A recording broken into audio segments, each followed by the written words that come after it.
Hello, hi, and what is up, Adventurous? We got Derby Saturday.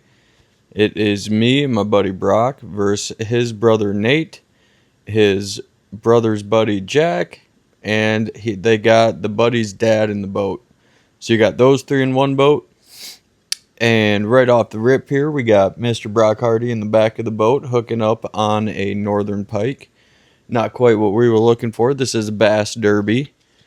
But back to the competitors, we have Nate's buddy's dad's friend and son in another boat with one of the dad's buddies.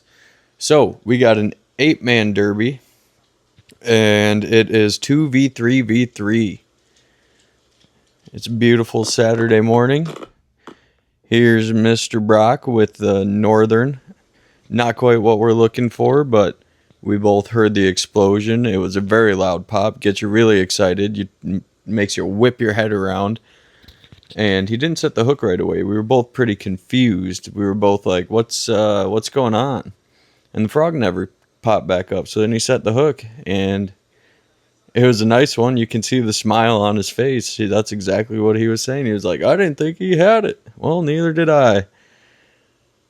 Struggling because he inhaled it, put some holes in the frog, so it didn't quite work properly after he got it out, but not a bad one. Big explosion on the top water always gets you excited. We're all here for fair game release. We don't like slitting throats and releasing them, but there it is. Look at the little cutie. I don't think he knows what to do with the northern. First time, I think he's kind of nervous. All right, number one in the boat. We got the skunk out of the bag early. We're just fishing some super shallow reeds here. You can't quite see it, but the weeds grow up. And back where he caught that was an inlet from a creek. And that's where that topwater explosion happened. And now this fish here was swimming at me. You could see I started reeling in super quick. That's because he ate it and swam away because there was another one chasing after him. So there were two of them right here, both going after the worm, and the one hit it and wanted to run away with it. In these derbies, I always use a net, as I do in all my videos, and I have someone here to help me net the fish. So this is our first scoreable bass. I believe it went about 2.8 pounds, and that was kind of our average throughout the day. But we were just trying all different kinds of stuff right away, from drop shots to Texas rigs. This one was on a wacky rig, weightless, which I will be fishing for the rest of the video. And the body of water we're on is a kind of a clearer body of water. You can hear a little bit of excitement there. See the smile on my face? Boom. Look at that. There's a wacky rig. Watermelon pumpkin. Nice fat smallmouth. Good one to get us started. And back to the body of water. It's kind of a clearer body of water.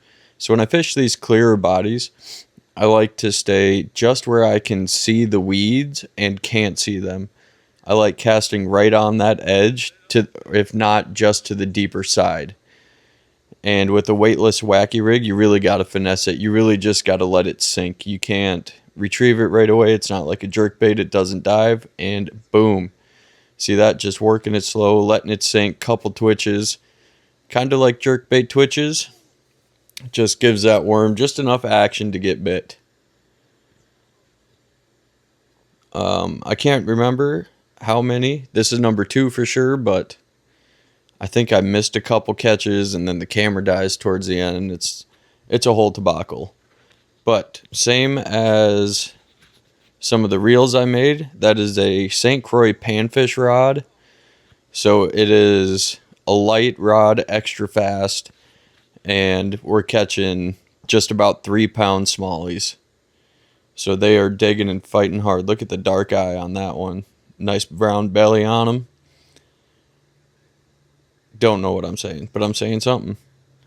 So moving on, we just kept going from that last dock you could see in the last shot along these trees. And again, the bottom kind of like it's shallow, then a gradual drop off. It doesn't just drop, but I'd say I was keeping the boat in 6 to 8 feet of water, probably casting out to about 12, maybe 15, but I would say closer to 12, and just letting that wacky rig do a slow sink and a twitch. See, I just casted shallow, didn't get anything, casted to the deeper side, and it doesn't take too long. This next bass is going to be a nice one. It's very, very funny what happens next once the bass gets to the boat. So keep watching, and I wish you could hear it because it's a lot funnier in the original audio. But he starts digging. I let him play. I let him run. Lighter rod. I said catch him. We're laughing because the bass jumped out of the water and into the net. So that was pretty cool. But right now it's about a 3-pound bass. It's just over 3 pounds. And my buddy's holding it over the side of the boat, just admiring it. And he drops it in the water. I sit down and the fish is gone. I pick up the rod and the hook was still in him. He never took the hook out. So I got to catch him twice. So, and this fish was very crucial for the final weigh-in. We needed every ounce we could get, and having one that would have gotten off would not have been ideal. Those trees that we were just looking at are just behind us now. We're still on that same stretch of shoreline, just casting straight out with it. Again, boom, still on the jerkbait, still on the wacky rig. I know the rod looks like it's doubled over, which it is. The fish are fighting hard. Smallies always do. That's why I love catching them. But that light action rod just makes them look a lot bigger than they are.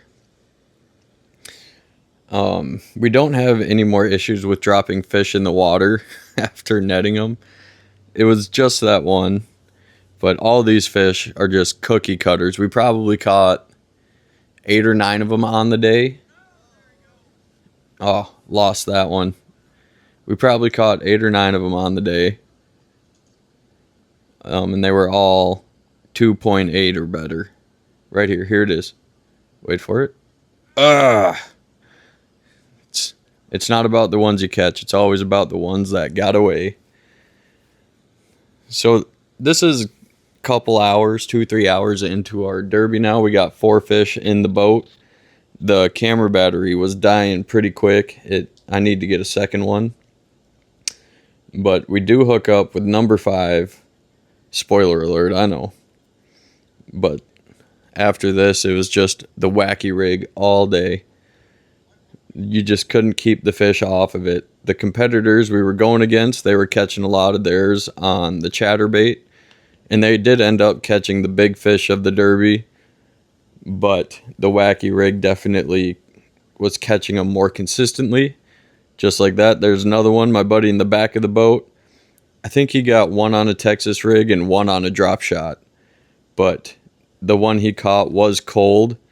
And both the ones he caught were cold. And we ended up weighing all 5 of my fish. And the buddy's brother didn't bring any of his rods, so he was using all my gear stuff he's not really used to. But here's the excitement. Number 5, there it is. So the camera was dying there right at the end of that last catch. But that was the 5th one. When we went to the weigh-in, we ended up winning by 2 ounces. Oh, 12. I think, oh man, I can't remember anymore. 6, 8, 10, 12. I think the second place team had like 13.88, and we ended up winning with like 14.02. So it was really close between us first 2 boats. And then the third boat in the derby only ended up weighing in like 2 or 3 fish for a little over 6 pounds. So they said they had a lot jump off, and they were using chatterbaits as well. It was a great derby, beautiful day. Like I said, we ended up catching 8 or 9 of them. Like, share, comment, subscribe. And I know my videos aren't flashy. They're never going to be. I just like raw fishing. It's not supposed to be as eccentric as you can get. The excitement you see in the videos is heartfelt, and it's true feeling. I'm not being sponsored. I'm not paid to say anything about these rods, the gear, the nothing. It's all stuff I've used throughout the years and stuff that I still enjoy using. But thank you for watching. I hope you enjoyed this video, and stay tuned because we got more coming your way.